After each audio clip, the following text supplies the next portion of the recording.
Hello students, welcome to my YouTube channel.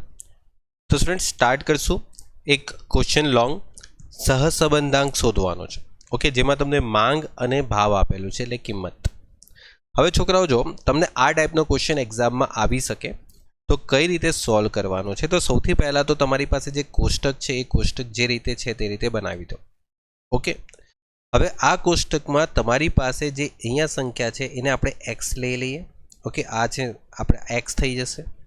Okay, कई पण लई शकाय, तमे एने वाय पण लई शको, आपणे एने एक्स पण लई शकीए। तो आपणे एने एक्स लई लईए। ओके, आ जे संख्या छे अने अहींया जे संख्या छे ए संख्याने आपणे शुं लई लईए? वाय। ओके, एटले आ जे वर्ग छे ने एने आपणे शेना वडे प्रेजेंट करी लईए? वाय वडे। डन। हवे छोकराओ जो ध्यान आपजो, आ एक्स नी दरेक संख्याने आपणे छे ने अहींया पण लखी दઈએ। जेम के एक्स जे छे ए केटला छे?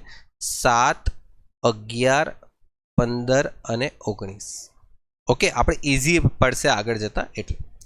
હવે y આપણે અહીંયા નીચે લખીએ તો y માં શું કરવાનું છોકરાઓ? આની મધ્ય કિંમત શોધવાની છે। એટલે 60 + 80 / 2 કેટલા આવે? 70। પછી આની મધ્ય કિંમત શોધો। 40 + 60 / 2 કેટલા થઈ ગયા? 50। આની મધ્ય કિંમત શોધો। 20 + 40 / 2 કેટલા થઈ ગયા? 30। થઈ ગયું। હવે છોકરાઓ તમારે f પણ શોધવાનો છે। f હવે આ જે f છે એ x માટેનો f છે અને આ જે f છે એ y માટેનો f છે। ઓકે, કઈ રીતે f શોધવાનો છે? તો અહીંયા જે સંખ્યા છે એને ટોટલ કરવાની છે। કેટલા આવશે? 5। આ સંખ્યા છે એને ટોટલ કરશું, કેટલા આવશે? 8। આ સંખ્યા છે એને ટોટલ કરશું એટલે કેટલા આવશે? 16। ને આ સંખ્યાનું ટોટલ થશે એટલે કેટલા આવશે? 11। ને આ બધાનું જો ટોટલ કરશું તો 5 + 8 + 16 + 11 કેટલા થાય છે છોકરાઓ? 40। ઓકે, જે રીતે તમે ટોટલ કર્યું ને તે રીતે તમે આમ પણ ટોટલ કરી શકો છો। આ કેટલા થઈ ગયા? 19। આ કેટલા થઈ ગયા? 3 + 5 + 6 14। આ કેટલા થાય છે? 2 + 3 + 2 કેટલા થશે? 7। 19 + 14 + 7 કેટલા થઈ જશે? 40। ડન, એકદમ કમ્પ્લીટ। તો આ રીતે તમારે કામ કરવાનું રહેશે। Okay, done. હવે તમારે છોકરાઓ મલ્ટીપ્લાય કરવાનું છે એફ એક્સ, એટલે એફ એક્સને મલ્ટીપ્લાય કરશો। ઓકે, ધ્યાન રાખજો, હું છે ને અહીંયાથી એક્સ કાઢી નાખું છું એટલે તમને કન્ફ્યુઝન ક્રિએટ નહીં થાય। ધ્યાન રાખવાનું છે કે આ જે એફ છે આપણો એક્સ માટેનો છે એટલે આની સાથે આપણે મલ્ટીપ્લાય થશે। એટલે 7 × 5 7 × 5 કેટલા થઈ જશે? 35। ઓકે, મલ્ટીપ્લાય કર, પેલું છે ને આપણે નીચે આવી રીતે એક્સ લખી શકીએ। ઓકે, એટલે આપણને ખાલી એને નોટેડ કરવા માટે કામ લાગે કે આ જે એફ છે એ એક્સ માટેનો એફ છે। ઓકે, ને આપણે આ જે એફ એક્સ મલ્ટીપ્લાય કરીએ છીએ, આ છે ને એફ એક્સ થઈ જાય છે એટલે આ એફને આની સાથે શું કરીએ છીએ? મલ્ટીપ્લાય કરીએ છીએ। ઓકે, 11 × 8 કેટલા થઈ જશે? 88। 15 × 16 કેટલા થઈ જશે? 240। અને 19 × 11 કેટલા થઈ જશે? 209। ટોટલ કરશું તો છોકરાઓ 35, 88, 240 અને 209 કેટલા થઈ જાય છે? 572। ઓકે, પછી છોકરાઓ અહીંયા પણ તમે વાય સાથે એફને મલ્ટીપ્લાય કરીશું એટલે એફ વાય, એફ અને વાયને મલ્ટીપ્લાય કરી શકો છો। એટલે 70 × 19 થશે એટલે કેટલા આવશે? 1330। 50 × 14 થશે એટલે 700 થશે અને 30 × 7 થશે એટલે 210 થશે। એટલે 1330, 700 અને 210 એટલે કેટલા થશે? 2240 થઈ ગયું। તો છોકરાઓ જો આ રીતે તમારે પહેલા બંને સાઈડની ગણતરી કરવાની રહેશે। ઓકે, ઓલમોસ્ટ તમને ક્લિયર થઈ ગયો હશે। આગળ વધીએ તો છોકરાઓ નેક્સ્ટ જે ટોપિક છે એ ટોપિક પ્રમાણે તમારે મલ્ટીપ્લાય કરવાનું છે વળી પાછું। એટલે સમજો આ જે રકમ છે એને એક્સ સાથે મલ્ટીપ્લાય, એટલે એફ × એક્સનો સ્ક્વેર, એટલે તમારે છે ને આ એક્સ સાથે પાછા મલ્ટીપ્લાય કરવાના। એટલે 35 ને તમે 7 સાથે મલ્ટીપ્લાય કરશો ને એટલે કેટલા થઈ જશે? 245। 88 ને 11 સાથે મલ્ટીપ્લાય કરશો તો 968। 240 × 15 કેટલા આવશે? 3600। 209 × 19 કેટલા થઈ જશે? 3971। ટોટલ કરો 245, 968, 3600, 3971, 8784। ઓકે, ચાલો ત્યાર પછી છોકરાઓ તમારે મલ્ટીપ્લાય કરવાનું છે એફ વાયનો સ્ક્વેર. એટલે તમારે છે ને આ જે રકમ આવી ને એને આની સાથે પાછી મલ્ટીપ્લાય કરવાની છે. એટલે 1330 ગુણ્યા 70 કેટલા આવશે? 93100. 700 ઇન્ટુ 50 35,000 અને 210 ઇન્ટુ 30 કેટલા થશે? 6300. એટલે 93,100 35,000 અને 6300 કેટલા થશે? 134400. ઓકે. ત્યાર પછી છોકરાઓ તમારી પાસે જે રકમ આવશે એ રકમમાં તમને શું કરવાનું છે જો ધ્યાનથી સમજો. હવે આ જે રકમ છે ને અહીંયા 3 છે. આ 3 ને એક તો આની સાથે મલ્ટીપ્લાય કરવાના છે અને એક તો આની સાથે મલ્ટીપ્લાય કરવાના છે. સમજાય છે? એટલે 3 ઇન્ટુ 7 ઇન્ટુ 50 કેટલા આવે છે? 1050.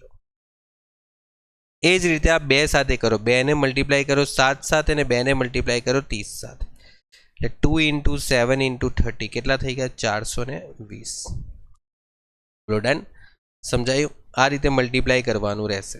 એટલે સમજો આપણે 5 છે ને 11 સાથે મલ્ટીપ્લાય કરવાનો છે અને અહીંયા 50 સાથે. ઓકે. એટલે 5 ઇન્ટુ 11 ઇન્ટુ 50 કેટલા આવે છે? 2750. પછી 3 ઇન્ટુ 11 ઇન્ટુ 30 કેટલા આવશે? 990. ઓકે. એ રીતે આ બધી લાઈન છે એને 8 છે તો અહીંયા 15 સાથે મલ્ટીપ્લાય થશે ને 70 સાથે. એટલે 8 ઇન્ટુ 15 ઇન્ટુ 70 કેટલા આવશે? 8400. પછી 6 છે તો 6 ઇન્ટુ 15 ઇન્ટુ 50 કેટલા આવશે? 4500. એન્ડ 2 ઇન્ટુ 15 ઇન્ટુ 30 એટલે કેટલા આવશે? અહીંયા 900. અને લાસ્ટમાં 11 છે તો 11 ને 19 સાથે મલ્ટીપ્લાય 11 ઇન્ટુ 19 ઇન્ટુ 70 પણ આવશે કારણ કે નીચે 70 પણ છે. જો થયું? હવે તમારે ફક્ત આને ટોટલ જ કરવાનું છે છોકરાઓ. જે આપણે એફ એક્સ અને વાય કહેવાય. એફની સાથે એક્સ અને વાયને પણ મલ્ટીપ્લાય કર્યો છે આપણે. તો છોકરાઓ 8400 પ્લસ 14630 એટલે કેટલા આવશે? 23030. 10 50 2750 અને 4500 કેટલા આવશે? 8300. 420 990 અને 900 કેટલા આવે છે? 2310. થઈ ગયું? બધાનું જો આપણે ટોટલ કરીએ તો ફાઇનલી આન્સર આવશે 33640.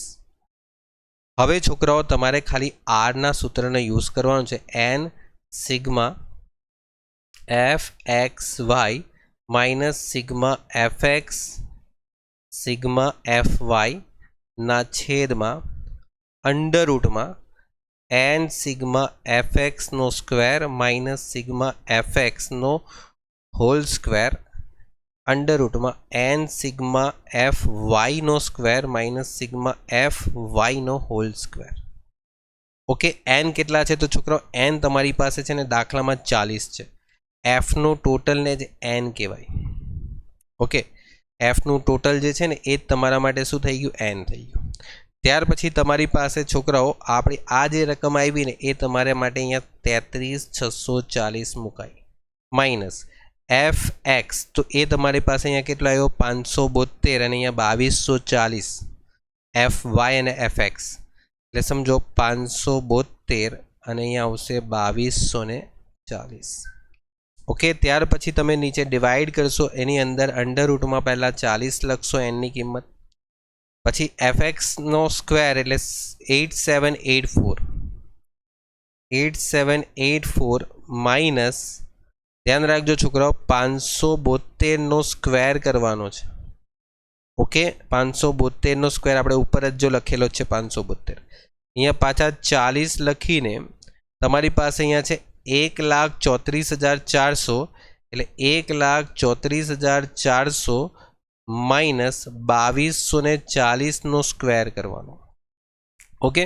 ચલો 33640 ઇન્ટુ 40 એટલે અહીંયા રકમ આવશે 1345600 માઇનસ 572 ઇન્ટુ 2240 1281,280 અંડર રૂટમાં 40 × 8784 એટલે આવશે 351,360 માઇનસ 572 સ્ક્વેર 327184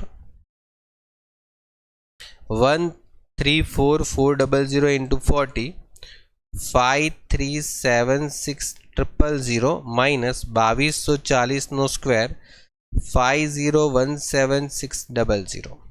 હવે છોકરાઓ અહીંયા બાજુમાં જ ગણતરી કરું છું. તમે પહેલાં માઇનસ કરશો ને એટલે તમને અહીંયા એક રકમ મળશે 64,320. પછી અંડરરૂટમાં 35 13 60માંથી 32 71 84 માઇનસ કરશો એટલે 24,176. 53 76 000 માંથી 50 17 600 બાદ કરશું એટલે 358400. અચ્છા, નીચે જે બ્રેકેટમાં છે ને એને નીચે જે વર્ગમૂળમાં છે ને એને મલ્ટીપ્લાય કરશો અને એનું અંડરરૂટ કરો. પહેલાં મલ્ટીપ્લાય કરો પછી અંડરરૂટ કરો એટલે 93,084.25 ને 64320. ઓકે, 64320 ડિવાઈડ બાય તમે કરશો એટલે તમારો જે ફાઇનલ આન્સર આવશે એ 0.69 થઈ જશે. આરનો આન્સર જોઈ લો. ડન. તો આ રીતે છોકરાઓ આ સવાલને આપણે સોલ્વ કરવાનો છે. Okay, complete. તો આ ક્વેશ્ચન તમારે અહીંયા ફિનિશ થાય છે. ઓકે છોકરાઓ, મળીએ નેક્સ્ટ લેક્ચરમાં આપણે નવા ક્વેશ્ચનોને સોલ્વ કરશું. ત્યાં સુધી good bye and take care.